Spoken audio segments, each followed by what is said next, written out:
Good evening. Thank you for joining. Thank you for taking time out of your busy schedules, whether you're on the live version or the recorded version. We're grateful that you're here in our monthly Money Mastery Workshop.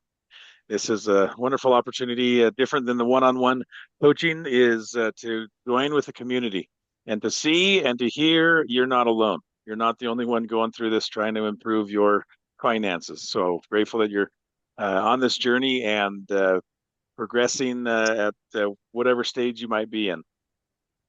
In the chat or here on your screen, there are some links and URLs to connect with us, to subscribe to our YouTube channel, our Be Money Strong YouTube channel.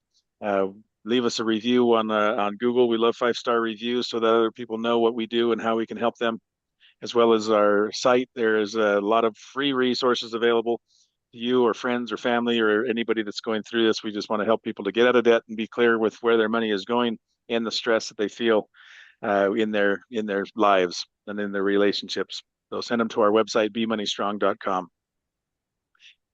Tonight is a fun experience what we're going to be going through and covering. So I'm grateful that you're here and ready to participate. This is meant to be a workshop and not just a lecture. So I hope that you come ready to learn and to apply. If nothing changes, then nothing will change. And we're here to hopefully experience a change for something better. So grateful that you're here. If this is our first time meeting or you joining our session, whether in the live or in the recording, I just want to introduce myself. I'm Brian Halverson, the founder and principal financial coach for Be Money Strong. I've been in the financial Mhm. industry for the last more than 2 decades, about 24 years helping people in their financial lives, business, personal, all of the above. I've taught Dave Ramsey's Financial Peace University class 16 times over an 8-year period. Was a top Ramsey preferred coach and a financial coach master training graduate. Built a team of 5 other coaches, and we love helping individuals, families, business owners, all of the above to start winning with their money. Like I said before, there's a lot of those free resources on our website. So if you need tracking sheets or guides or articles to inspire and to motivate and give you a boost, please check out us out on our website or on our YouTube channel. There are my coaches that I get to work with, and some of them may be more familiar to some than others, as we get to work with a lot of different families and individuals to help them to increase um, they're savvy. We like to say we will teach you to be wealthy and help you to manage the money that comes into your hands. We're building this building, right? We want that financial peace and prosperity at the top. How do we build that? We don't start with the ceiling. We start with the Mhm. foundation and those 3 pillars: the awareness, vision, and execution. We got to know where we want to go. That we got to know where we are, awareness. Then we got to know where we want to go, the vision. And then we got to do the Mhm. work that it takes to get there. Often all of that is built on accountability, and that's often what I hear most from families is we just can't seem to get ahead. We just keep kind of yo-yoing, or it feels like we're just on this hamster wheel. We can't make it stick. We save something, it disappears. We grow it and it shrinks. Often then they say we just need more accountability. We're not on the same page. We're talking different languages or talking past each other. And how do we get on the same page financially? A lot of it requires Mhm. that outside accountability, so that you need some that neutral third party that can help you to say, "Come on, let's join this and let's do this," and are we all on the same page? So I am grateful to be able to be that accountability partner for my clients. And as we say, or we start this program every session, we start and reinforce this is the path, this is the way. So if you ever get lost, check the map.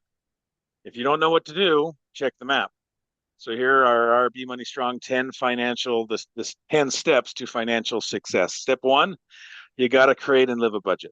As most people don't like doing that, that is the foundation. We got to tell our money where to go instead of wondering where it went.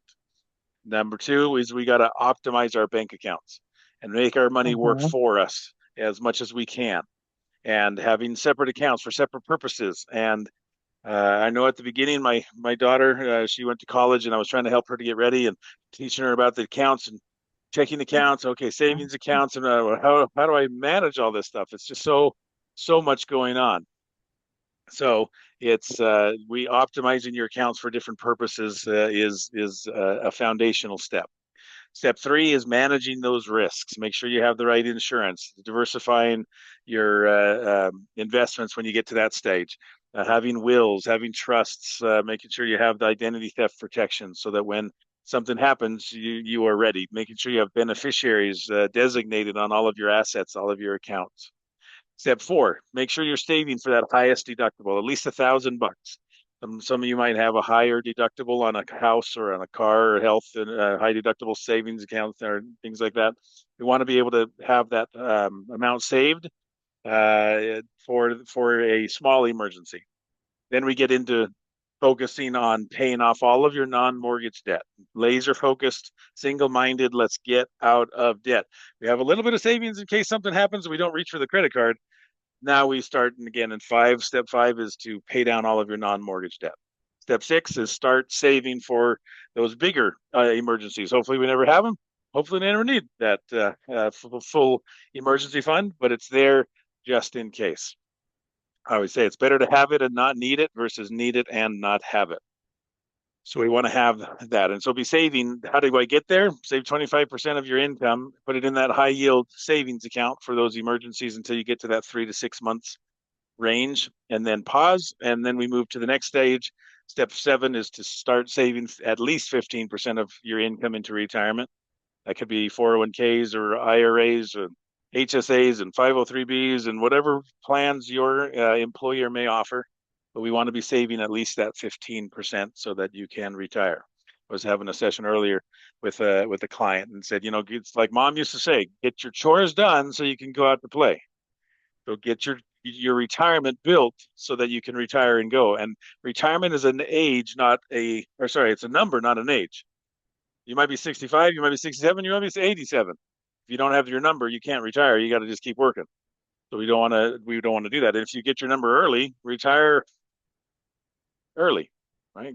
Go out and play once you have that number. Step eight, help your kids pay for college or that furthering their education. Maybe it's college, maybe it's trade school, maybe it's some kind of a school or skill development to help them to provide for themselves and maximize their earning potential throughout their life. Step nine, pay off your house. And step 10, finally, to be a good steward and live your dream life, whatever that might be. Maybe it's traveling the world. Maybe it's just visiting grandkids. And it's being financially free, leaving a legacy, whatever that means to you. Those are the steps. So let me pause for a second. Feel free to come off of mute or put it in the chat.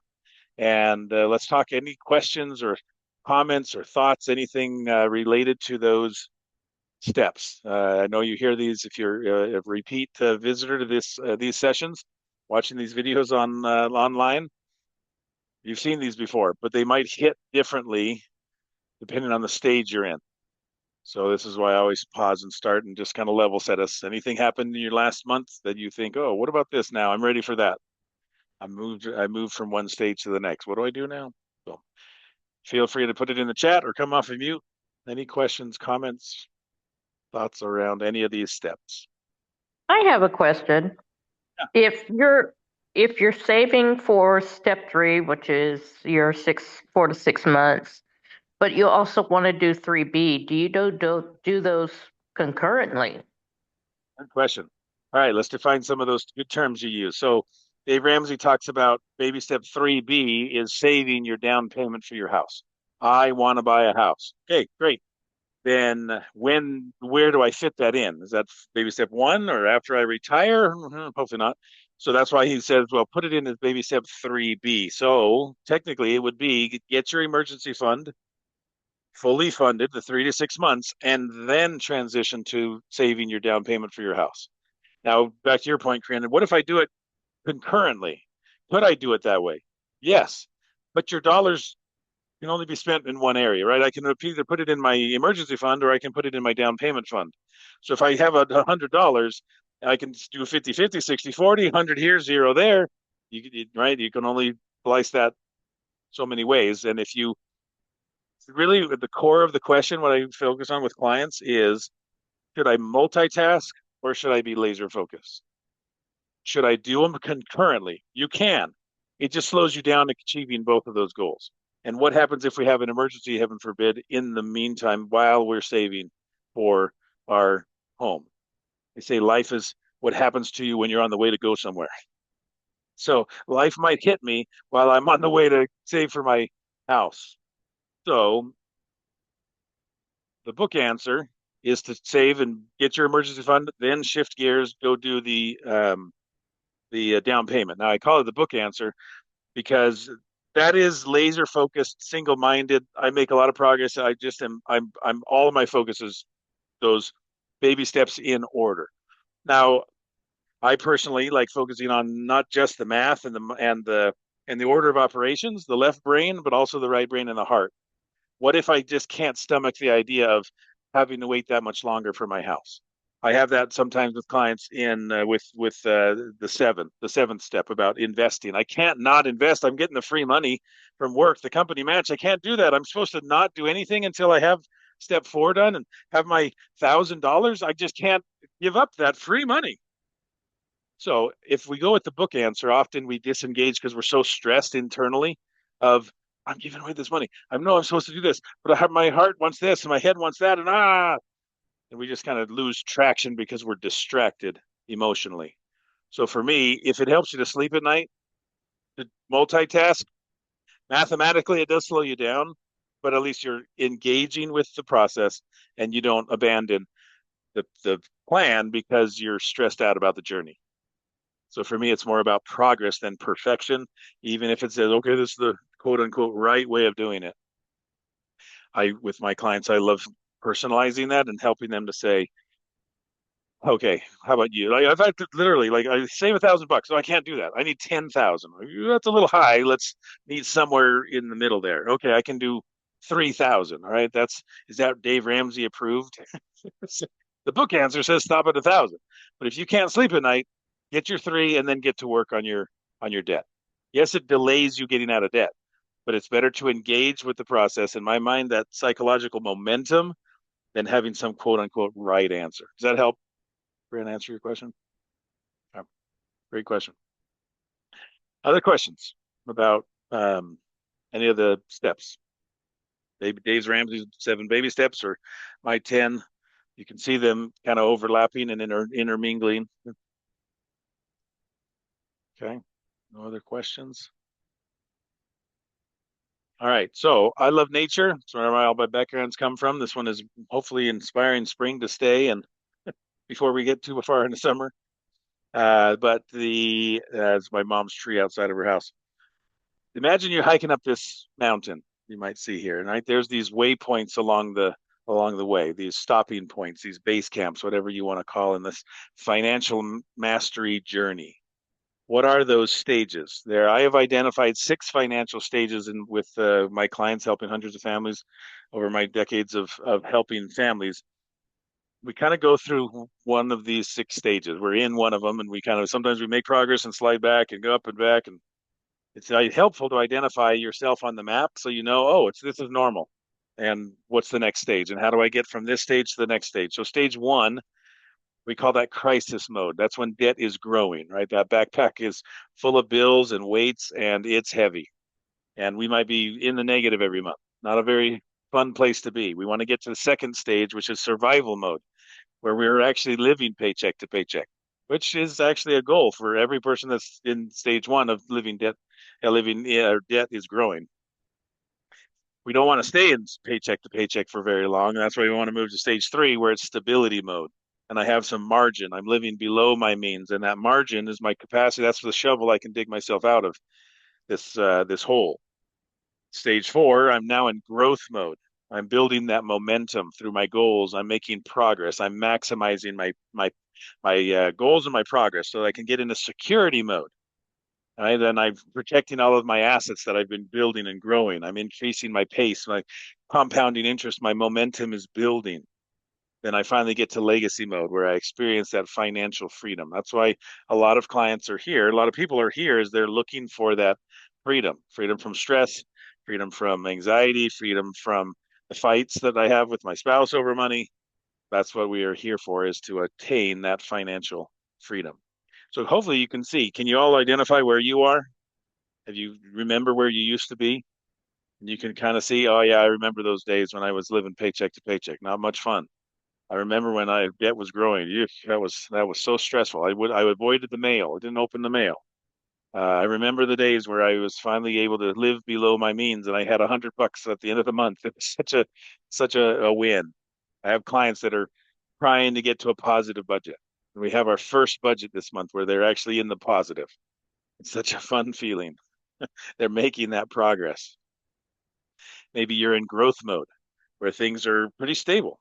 That can be dangerous, right? Because in states in the survival mode, you got the creditors coming after you, and it's just about responsibility, and you gotta keep the bills at bay. Well, in growth mode, there's nobody coming for you. It's calm, it's peaceful, and it's only your future self that's pleading for you to engage and maximize your progress. And that guy's really easy for me to forget and ignore. So growth mode, some people struggle. And it's interesting, people will struggle at different stages for different reasons. I've had clients that struggled in paying off their debt.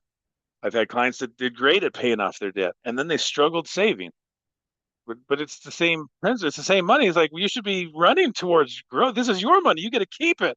Why aren't you saving more? Last year you paid $60,000 off of your credit card debt. This year you only saved 30,000. What's wrong? Their answer: we learned that savings is boring.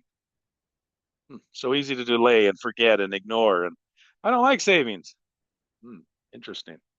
There are different blocks for different people at different stages. So it's good to know your own and say, where am I stuck?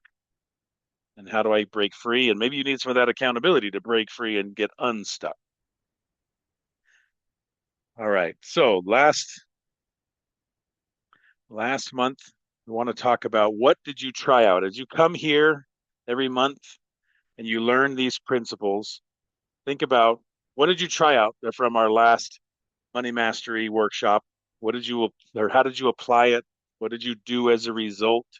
If you weren't here, we love sharing successes and wins because this is where we make the most progress is with through celebration so that we can reinforce that to our brain. Right? This is part of the psychology of success and winning is how do we make it? That topic actually, my slide did not update. We did the money team. That was in a previous month's one. So the last month's was about goals, and it's changing us. And why do we set these goals? It's not about the money. It's about who I am becoming. Remember, we talked about that quote of set a goal of being a millionaire, not for the money, but for who it will make me become in the process. So our goals should be changing us. So if you were here last time and you have that something that you applied and you've noticed how you are changing, please share that with the rest of the community so that they can be inspired by your successes and wins. So we'll give you a chance. You can put it in the chat. You can come off of mute, share anything. Again, we can celebrate because celebration reinforces it to your subconscious mind to keep doing what you're doing. So what went well for you this past month?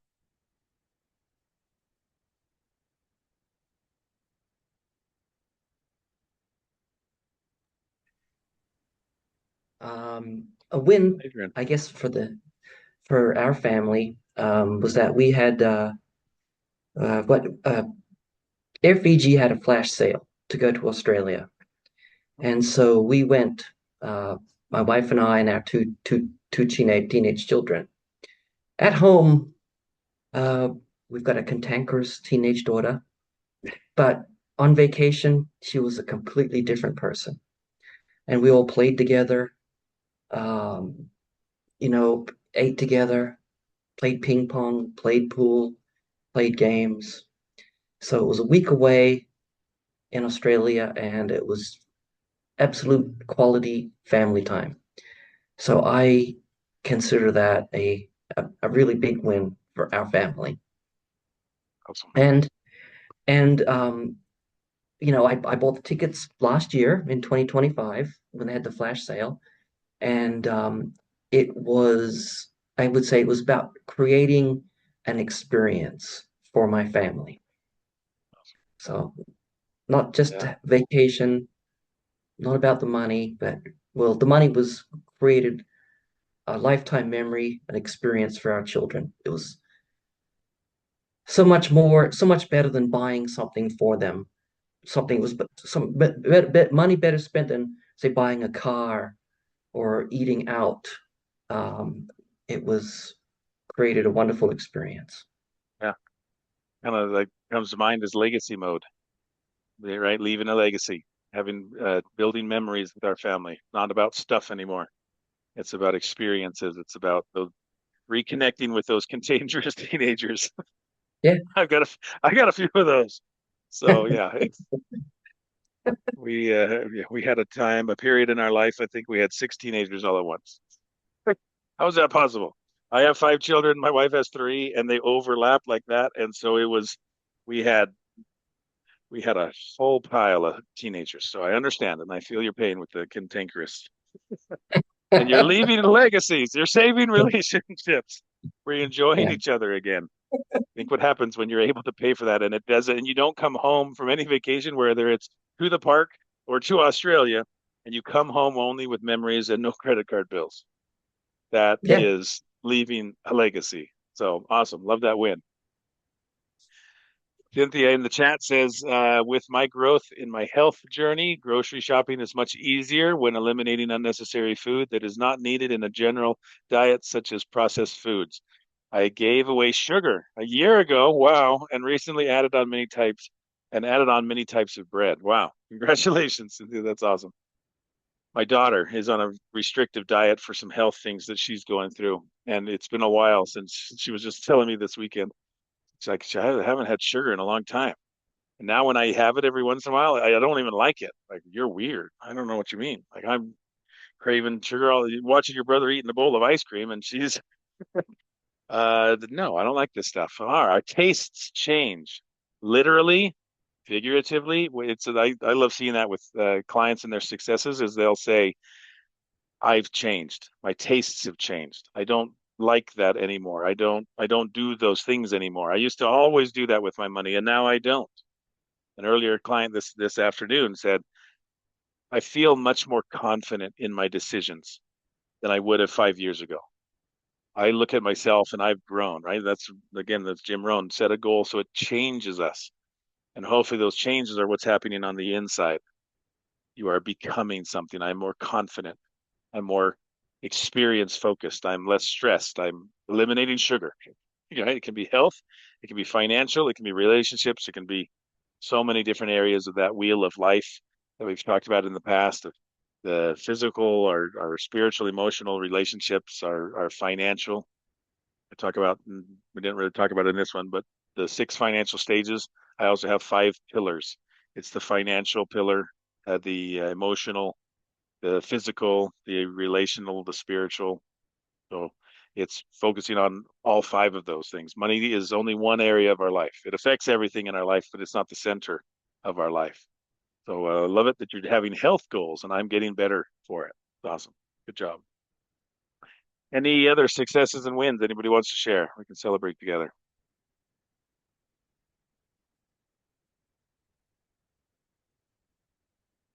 It is a learned skill to develop, stopping and smelling the roses and catching the good things that are in our life. Often there's always something negative to focus on, but there's always something positive to focus on as well.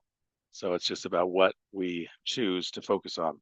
So teach yourself to catch the good things that are happening, and they will grow. Whatever you focus on will expand. So focus on those good things as much as there's things to focus on that are not good in today's economy and everything happening in the world. There's plenty to focus on that'll drive the fear and anxiety. So stop and make sure you're catching the good things that are happening. All right, let's talk about tonight's topic. Unexpected expenses. Anybody here have an unexpected expense in the last 30 days? Anybody not have one of those? Right? Probably most of the time as I have these accountability sessions with my clients and I review the past month, invariably they'll say, well, Brian, don't look over there. Just let's look over here. Let's not like, don't ignore this category. Something went sideways. We had an unexpected event. And name your category. It could be eating out, it could be travel, it could be home repairs, it could be medical bills, it could be any number of things that we have these unexpected events that pop up in our lives, in our month. So, wanted to talk about that. And actually, a lot of these sessions, the topics, if you ever wonder, like, where's he get his topics from? It's usually from something that's going on in one of my clients' experiences in the past couple of weeks, and where I say, "Oh, they're struggling with it. The rest of the community needs to hear this too." So it's very live situations. This happened. You'll see this in some of the stuff we talk about. It is coming from real clients in recent experiences. So I want to focus on this about planning ahead. So being prepared, right?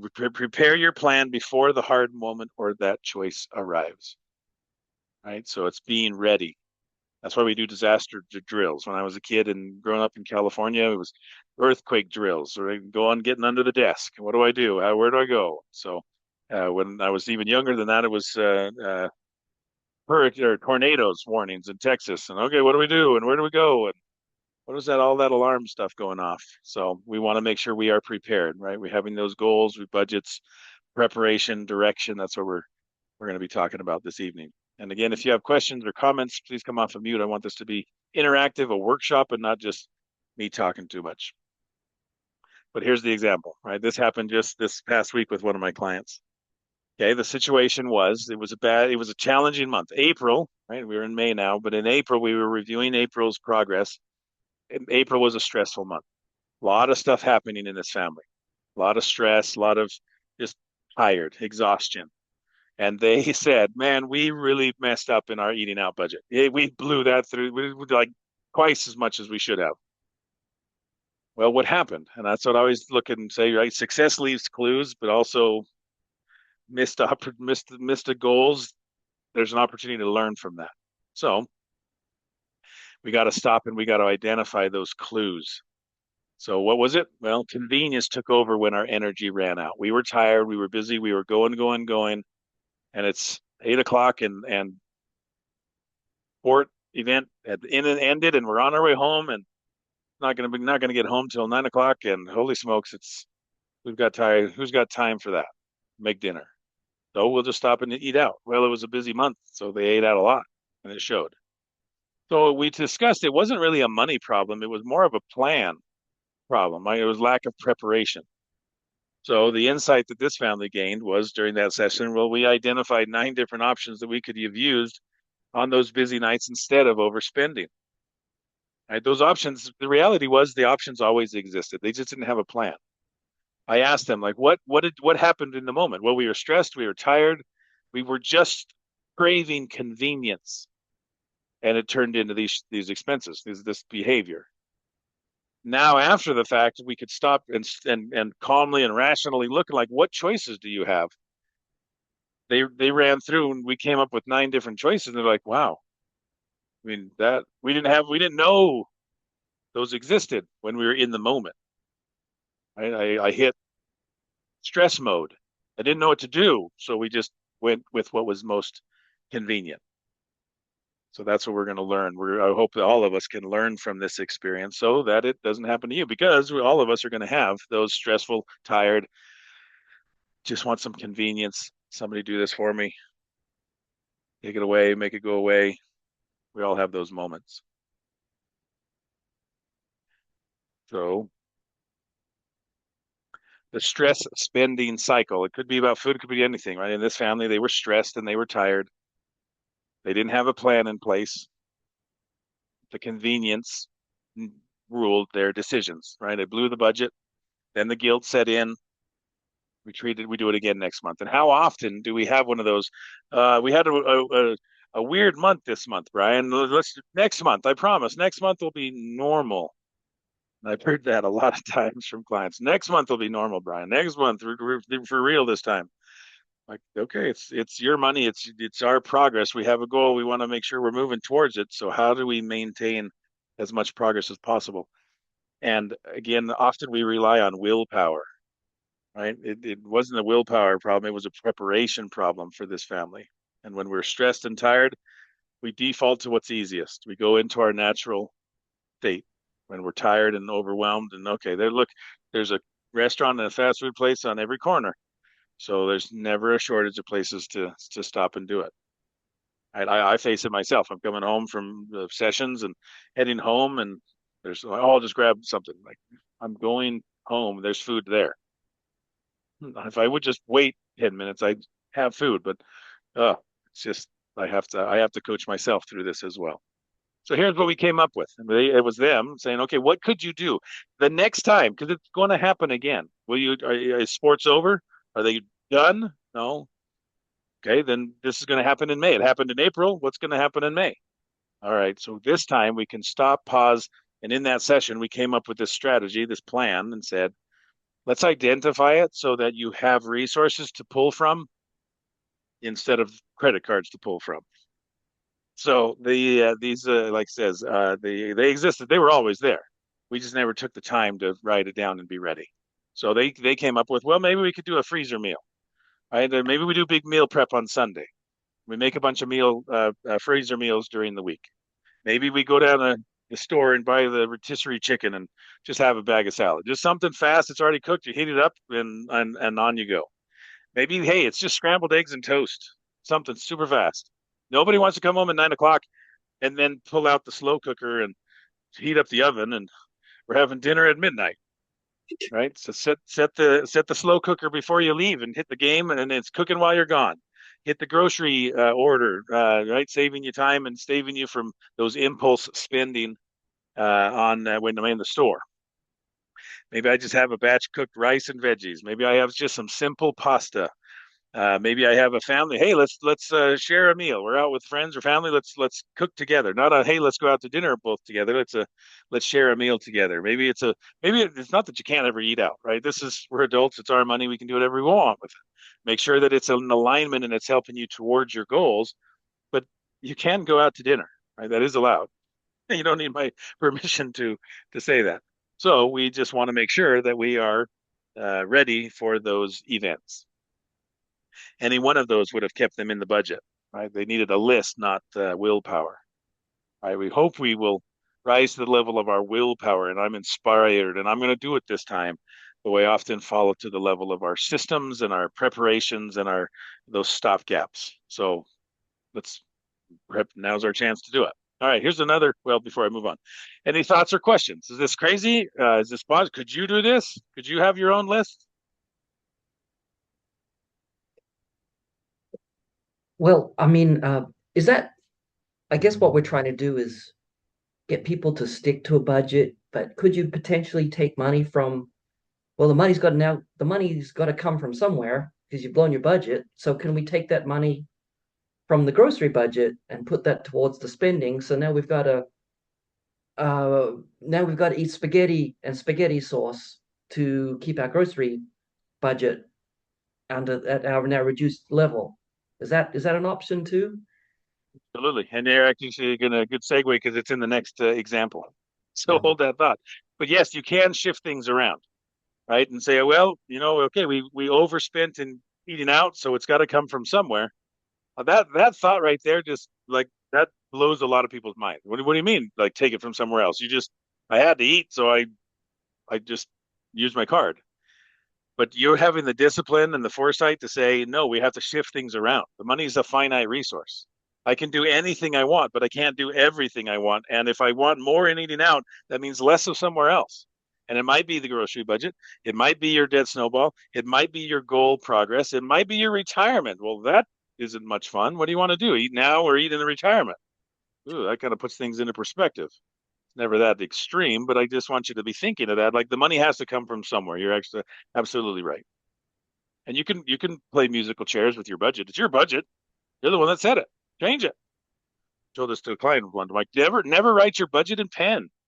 It's like, what? What are you talking about? Like, you're not allowed to change it. Who says it's your budget? It shouldn't be a straitjacket. It should be a resource, a tool. It serves you, not you serving it. It's your life. The money where you want it to be. You'll be the one to reap the consequences.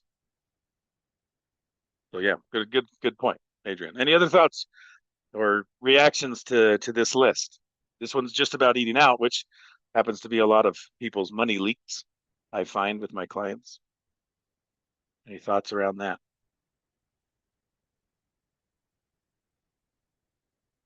Okay, let's go to the next one then, because this is another one that hit another family. It's not just the eating out category. Unexpected expenses hitting every area of life, not just our food. Here's the situation. This time it was the washing machine. So this washing machine went kaput. Couldn't get, got to have a, right? What am I supposed to do? Right? The washing machine broke unexpectedly. They didn't have their emergency fund in place. They didn't have a plan. So the panic sets in. Where the heck do we get the money from? Right? Or what do we do in the meantime?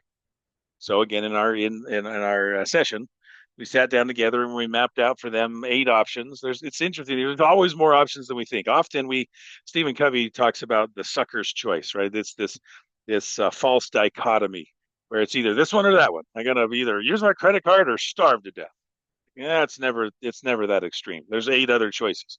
But when I'm in survival mode, I don't think of three choices. It's like I gotta just fix it, and we'll do normal next month, Brian. This was a bad month. You know, got to come from somewhere. So let's stop down now. When we have the moment of clarity, let's come up with a plan, and we'll see one of the Adrian just brought up. And having changes or having options changes everything.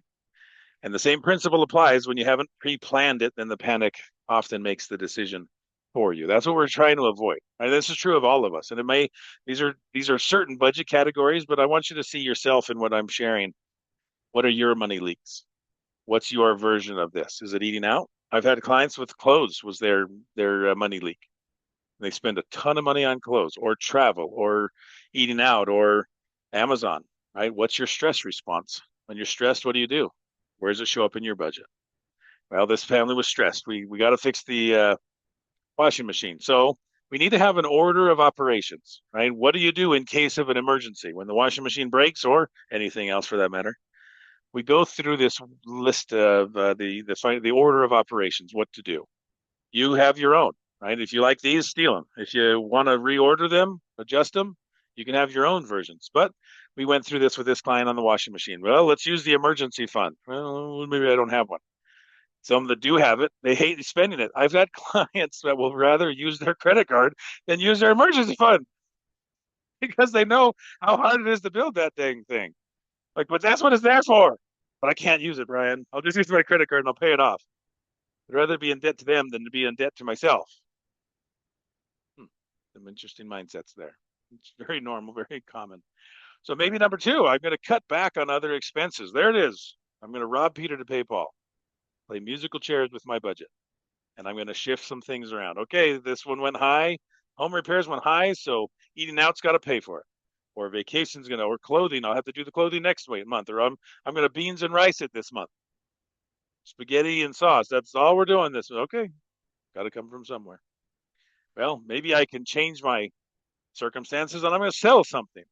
Oh, let's have a garage sale. Let's clear out that stuff in wherever it is, right? So turn those unused assets into cash. I'm going to trade that stuff for the washing machine to get fixed. Maybe I can create additional income with side work, overtime, a gig income. I'm going to go do DoorDash. I'm going to go rake the neighbors' leaves. I'm going to go whatever. Maybe number 5, wait and do it later. What? What do I mean wait and do it later? I don't have time for that, right? And sometimes we put ourselves in that false dichotomy, Stephen Covey says, but it's well, can I hold off? No, I have to have it right now. And some things you're like, what am I going to do with my washing machine? Well, can I hold off on that? Is there another workaround? Well, they found some in 6 and 7. I'm going to go to the laundromat. I got to get some quarters. Well, actually, they take cards now. It's a short-term solution while you plan, while you prepare. I'm going to go to my family's house. So they got a sister in town. And we're going to go borrow their washing machine while we work and fix ours. You can borrow access instead of borrowing money.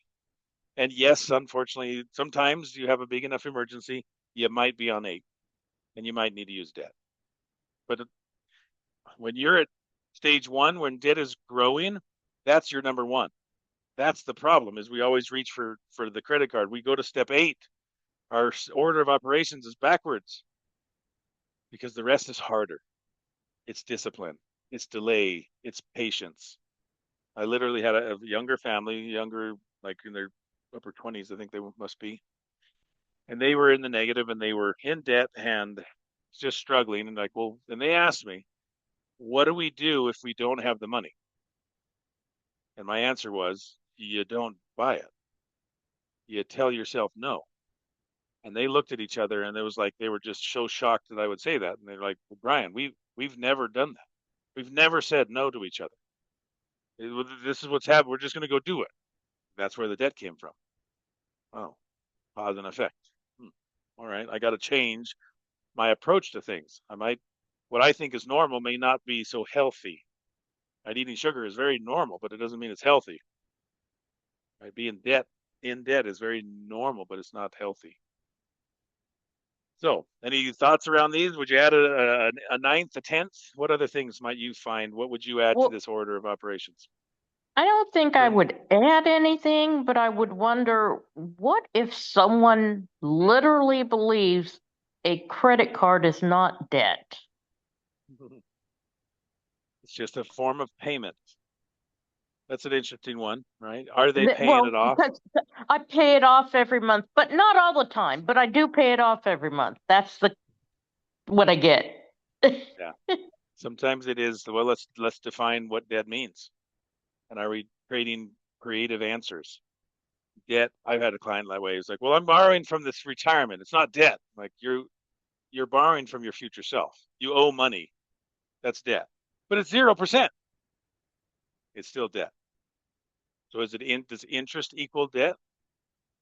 Is it using money you don't have equals debt? So define the term and then we can decide is it or is it not? Because until you define that and have a mutually agreed upon definition, you'll just argue all the time. It's not debt. Yes, it is. No, it's not. I had a client that the husband and wife just totally disagreed around what debt meant. And for her, it was any money you don't have, and for him, it's I got a great plan, and it's I can wheel and deal, and I can shift some things around, and I play musical chairs better than anybody. It's not debt. I'm like, well, it's just creative financing. You're using money that you in your future self has, but not your current self. But it's not any interest anyway. Yeah, we play mental calisthenics to justify our actions sometimes. So any other? Would you add anything? Would you skip some? Would you reorder them?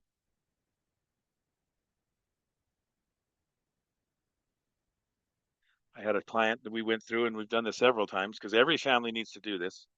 And for them, I was like, what about maybe you could borrow money from family? And for her, she said, heck no. I'd rather go to the loan shark before I go to my mother. So I'll never hear the end of this. Okay, mom is last, but she's on the list. And for some, it's like, oh, I'm hitting family first. I have clients that now, like, oh, eh, that younger family was like, oh, mom will bail me out. She always does. I'll just go to mom, and mom bails me out. So mom is number one. She's my emergency fund. I don't need my own. Hmm, interesting mindsets. So there's always something. And again, here's an invitation to you. Takeaways from tonight's session is stop and figure out your order of operations so that you're not caught off guard. What do I do first? Well, what is it? Do I sell the house? I had a family that was in very strenuous situations, and I said on the list is sell the house. Hopefully, it's not first, but it is on the list. That got their attention. Like, oh yeah, this is dire, right? We lost our job. We don't have any money. I guess we could sell the house, but what do we do first? Well, sell the extra car first. Okay, good. Yeah, right. Right. We can again have a plan and know the order of your operations. So let's talk about preparation needs a destination. Like, what are we preparing for? You have to put it into context. Your behaviors are not good or bad unless you have a context to frame them within. Is driving 50 miles an hour good or bad? I don't know. What street am I on? The school zone? Bad. The Autobahn? Different kind of bad. You better speed it up. You're going to get run over. Right? So it's about the context. So budgets and meal plans only work when they point somewhere. So where's your budget pointing you? Jim Rohn, again, loved his work. And he says, planning without direction is just busyness with a calendar. I just filled. I'm busy. I'm making great time. Where you hitting? I don't know, but I'm making great time. So I want you to ponder these questions. What do I want my life to look like? What does financial health mean to me? What am I actually working toward? What is my destination? Why do I have those 10 steps? Why am I trying to do baby step 3B? Buy a house. Why? Because everybody else is buying a house, and I guess I should get on the bandwagon. Question that. So I want you to kind of to think about it. Where are you heading? Ponder the path of your feet. Where are you heading? Because you might just get somewhere. And when you get there, will you like it? Like, I don't know. This is where I was driving towards. Right. So goals don't have to be complicated. And if you watch some of the other past group sessions, I can get into some nitty gritty and make some really complicated and some good goal frameworks. Right. The SMART goals framework is a great one to make your goals specific, measurable, attainable, relevant, and time bound. But for some people, that's overwhelming. That's too much. I need more simple. Great. So this one's for you. So here's your first question. What do you want? So decide on the specific outcome. Then be honest. Your goals need to mean something to you, not just sound responsible. I'm going to save. Why? I don't know, because my mom told me I should. She's probably right. But why are you doing it? So what do you want? And number two, why does that matter? Well, I want to be debt free. Why? Why does that matter? Connect it to your life. A goal without a reason behind it won't survive a hard week. Do you ever have a goal and it just like, oh, that didn't make it out of January on my New Year's resolutions? I have this goal. I'm not. I'm going to eat healthy until they bring donuts to work. Like, you guys are ruining my plans because my goal of not eating donuts anymore didn't really matter when push came to shove. And step three, what is one step that I can take this week? You don't need a whole path, right? That's what becomes overwhelming. Don't try to eat the elephant all at once. What's the next step? Progress beats perfection every time. And that goal, again, in context of your real life, is worth 10 goals that live on a sticky note. So anybody prompt any thoughts as you read these questions and you ponder, hopefully, as you're thinking through this experience? Anybody want to share? What do they want? Why does that matter? Or what's one step that you can take this week? Amber, want to come off of mute? I wanted to mention how important this is. So I think I mentioned last month I was in training to work for American Airlines. And at the beginning of the training, we had to write down our why and we turned it in. And then at the very end of training on graduation day, they gave it back to us. And it was really amazing because not only did you have to define your why, plus you needed to keep remembering it throughout the training because the training was quite intense. And then you get to the end and you're like, okay, this is why I spent 6 weeks doing this. So I do believe that it's not just what you want, but why it matters is so important because that's what's going to keep you going. Amen. Absolutely. I love it. That's what keeps you going when you hit a hard week. If you don't have a strong enough why, you will abandon the plan because, man, it's hard. Hard to climb mountains. Why did I want to do it? I wanted that view. I wanted the experience. I wanted to.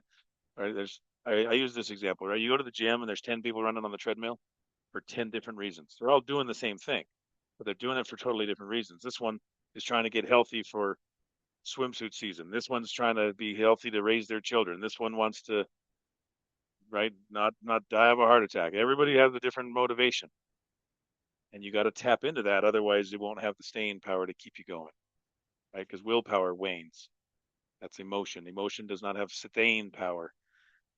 We got to have a plan, and that plan is firmly rooted in the why. Why do you want it? So love it. Thank you, Amber. Any other thoughts come to mind as you think about these three questions?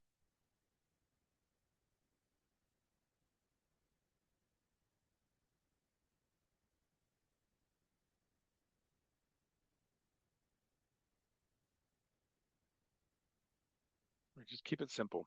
Keep it thinking, but think about it. Often people don't allow themselves to dream.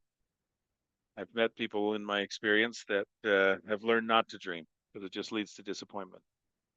I think, oh, that's sad that they've stopped dreaming. Why would I want what I want? Because I'm never going to have it anyway. The world is against me, or life is tough. It can be. So, but we can be the captain of our ship, the master of our fate. So allow yourself to dream. Dream small. Start there. Dream with something. Right? Dream $10 dreams. Maybe one day we'll get to $1,000 dreams. Maybe we'll get to $1,000,000 dreams. Let's start with $10. What would you do with $10? Start small and teach yourself it's safe to dream and it's safe to have goals and progress again. Let's talk about the monthly review, right? So once we know that why and where we're heading, are we making progress? Are we heading in the right direction?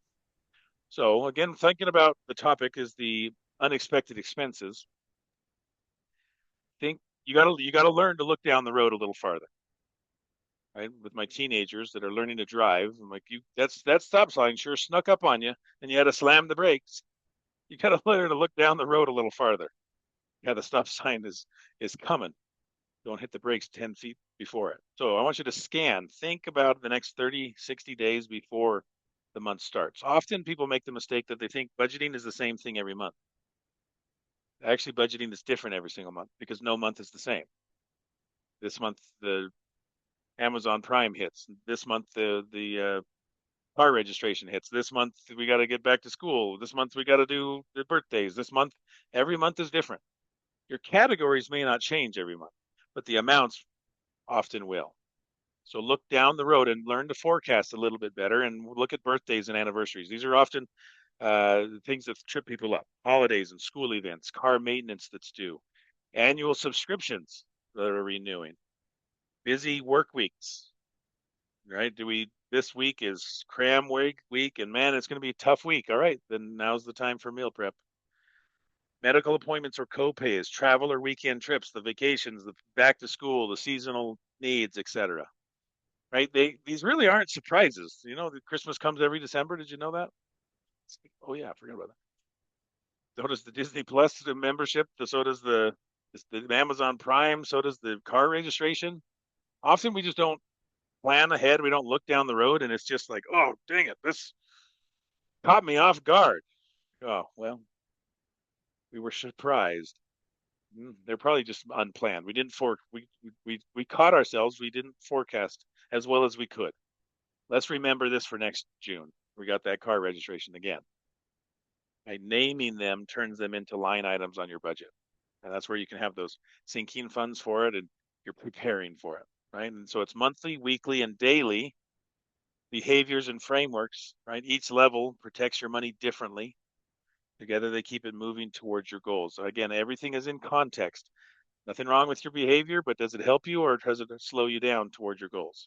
So that monthly preview, scan for upcoming expenses before the month starts, and align or assign your dollars to goals, not just bills. Yes, there's a whole section of bills you got to do, but don't forget about the goals. Maybe it is save for the down payment for your house, 3B. Maybe it's to replace the car. Maybe it's to go on vacation. Maybe it's for the upcoming expense that you know is coming. I got to replace that washing machine. That's where we have those sinking funds. It'd be for a car, any of those type categories, home repairs or future expenses that you know are coming. That's the purpose of a sinking fund that I can't absorb in my 1 month. I can't rob enough Peters to pay that one Paul. So you better have a sinking fund to prepare for it. So what's coming this month that needs a plan? Weekly, what do I do weekly? Those are those money dates. Those are the check-ins, right? Review what happened versus what you had planned. My plan to actual. How am I doing? Do I flag any busy or high stress weeks ahead? Do I pre-decide those meals and the spending for the week? What kind of week is this? Every week is different. Am I ready for it? And then break it down to the daily. What's your intention? And we just have a quick check-in. What's on the calendar today? Plan or know your plan before the day makes it for you. And how you start the day often shapes how you end it. So we want to be prepared. Do you have a plan for today, or am I just reacting? Am I just drifting with what comes at me? A plan that holds during your worst weeks, not just your best ones. That's what we need at all three of those levels. So we want to pre-decide before the hard moment. Right? Don't wait till you're in the stress and the being overwhelmed and tired. Right? We need to know beforehand. That future stressed and tired self will thank you. So that's where we want to stop and do the thinking now before we are faced with that. So you think you're going to have a tired night this next 30 days?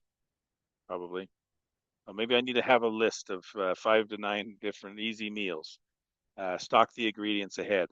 Know your allowed takeout option, right? What's my budget for this family? Or the other ones is for them. The parents said, when we come home, we just like eating cereal. Like, it doesn't have to be this nice big fancy meal, right? It doesn't have to be the crock pot meal when we come home at 9. Grab a bowl of cereal and we're all eating cereal for dinner, guys. Otherwise, it can be fun. The middle one, the sinking fund, naming those upcoming irregular expenses now. Save a small amount each month towards those. Then it lessens the pressure later. They stop being surprises. They become line items. And the pause rule, right? Decide in advance. We're going to wait 24 hours on anything unplanned over a set amount. Is that $20, $100, $1,000? We got to stop and we got to talk about these expenses. Give yourself a safe space before the moment hits. Right? It just takes some, slow it down. Calm down, slow it down. Probably not most of those things feel like emergencies, but they probably could wait a day. Right? The emotion passes, the plan remains. Preparation isn't about predicting the future, it's about reducing the surprises. The more prepared we are, the fewer surprises we have. Fewer unexpected expenses come up. And this is an interesting thought from Jim Rohn. Planning is self-respect in action. Planning is an act of self-respect, not a productivity tool. It says my time matters, my energy matters, my life matters. An unplanned life quietly tells the opposite story. You don't need a perfect plan, you just need a working one. You don't need to plan every minute. Joy needs some space too. Allow yourself to have some gaps. Okay to be bored. In our world today, it's like, oh, I'm bored, pull out your phone. Sometimes just sit there. Just let your mind wander. And sometimes that's when you have those epiphanies come to you. Why do you think it comes to me in the shower? Is those ideas like my brain is not buried in so many other things and distracted by screens. Okay, so in our last few minutes, think about these questions. Think of a recent time of stress or a fatigue led you to overspend. It's not just our friends or somebody I know. It's us too. What was your version of the situation? Was it eating out, online shopping, convenience spending? What is one ready plan you can write down today for your most common stress spending trigger? If you don't know the triggers, then you often don't know the responses. Like, why is all this Amazon stuff showing up on my door? There might be a trigger happening upstream. So think about those things and be ready for them because they're going to happen.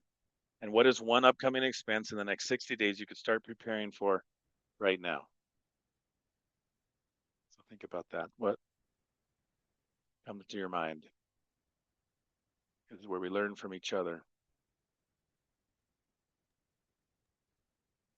I have one on number 3. Okay. Yeah. Only because I got a reminder email. You were saying, yeah, yearly subscriptions. No, this is a semi-decade. Is when you travel with TSA and you buy the TSA to go through the short line. That's only in every 5 year.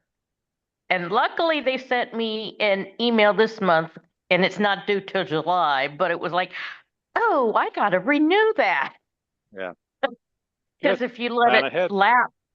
Yeah, if you let it lapse, it's more money. And then I thought, oh, if that's expiring, what else is expiring? The decade-long passport. So now I have both I've got to renew within 2 months. All right. Sinking fund time. Start saving now. Yep. Right? You have a plan. It's not like, oh, it's right now. I gotta. You don't want to find out that your thing lapsed when you go to the airport and see, oh, my password expired. Whoops. Yeah. So it's just about planning ahead, forecasting what is coming up. I'm just too busy to look ahead. Yeah. That's where you have to I've slam the got brakes one. on the freeway and you get hit in the back. Go ahead, Adrian. I've got one for number 3. Okay. and uh, that is to keep my teenage son happy.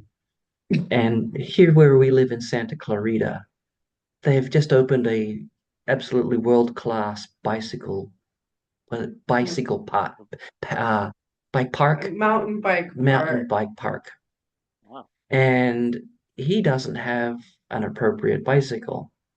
So, he's been bugging the heck out of us to get him a nice mountain bike with full suspension front and rear. So this was not on my radar, um, but we've come to an agreement where he is going to pay for half, and mom and dad will pay for half. And that's his And birthday present. yeah, We're gonna double up on this plan and Christmas and yeah, so His birthday isn't until August. So celebrate early. where's the money coming from? Okay, well, it's gonna come from I've taken it from the automobile maintenance category, and I've now put that in created a brand new category, and for new bicycle. So um, it's kind of not 60 days out. I guess it's a week or two out. Sorry, I didn't quite read that It's all right. correctly, but still, I mean Future, you're looking ahead. that's how we are going to pivot, and that's how we're going to do this. Right. And I'm a saver, everybody. I don't suffer from one or two, but number two, I'm having stress because I know that I have to pay this money, but I know also that once it's over and done, I'll be happy with my decision. I love that you're including him on the experience. This is preparation for his future as an adult of where the heck am I going to get the money from? Where's dad when you need mhm. him? Right. And I have many adults that still think that their parents are there to pay for everything. So we got to teach independence. We got to learn it ourselves. So I love that you're including him in part of the solution and saying, okay, how are we going to get there? I can give a little, you can give a little, I can rearrange. What can you rearrange? I've got some income and savings. What's your income and your savings? We're going to tag team this. We'll figure it out together. And that's a legacy, teaching those financial principles that'll last beyond the bicycle. Well, I think too, didn't he kind of bring that up to you? I had asked him. Oh, okay, to think He about it. Okay. he brought it up because I had asked him if he would be okay with it, and he says, "Yeah, sure, I'll be okay with that." Yeah, he's got some skin in the game, and you treat your possessions better when you know the value of having to earn it, Thousand right? percent. You take care of it better. All right, for time, we'll wrap this up. That one plan, having those plans, knowing your future expenses, being ready for when the stress hits, those options always exist. We got to just take the time to write it down so that we know in case of an emergency, grab the evacuation plan. What do I do? Where do I go? What resources do I have in case of an emergency? What are my order of operations? You don't need to overhaul your whole life this week. Just start small. Pick one trigger. A trigger is a stimulus that leads to a response. It's something that happens that leads to some behavior. I've given this exercise to people to say, all this stuff shows up from Amazon or Target or whatever. My stress spending, stop and think like, what did you feel before you clicked buy now? I was angry at my kids or my job, or I was stressed, or I was lonely, or I was hungry. Hmm. Okay, now you know your triggers. I'm keep the credit card away from me when I'm stressed, lonely, bored, or angry. I might do something I regret. So identify your triggers. And this applies wherever you are, whether you're on stage one, stage four, stage six, it's right, whether you're just starting or you're already building. That surprise creates stress, preparation creates peace. So that's what we're here for is peace, freedom. You don't have to wait until stage six to that's the official financial freedom stage, but I hope you find peace along the way. And then you feel peace in your inputs, not just your outputs. What you can control is your behavior. You can't control the results. You do the best you can. Be proud of your inputs and what you're doing, and I hope you can find some peace in those behaviors, knowing that they will lead you to a healthy, happy future, peace-filled, filled future. So that is the goal. So thank you for being here. Grateful for taking the time out of your evening. The link that got you here will also get you to the next month. So you can go and look at the June session and enroll in that. Love to have you here again. Share this information with others, and exciting things happening with our company, and building knowledge vaults to be able to store all of the content and resources that we're trying to put out to help people to find that peace and freedom themselves. So look forward to having you here again next month. Thank you for being here this evening. Thank you for your participation and comments, and look forward to seeing you again soon. Have a wonderful night. Thank you. Thank you, Brian. Thank you. Thank you. Good night. Bye.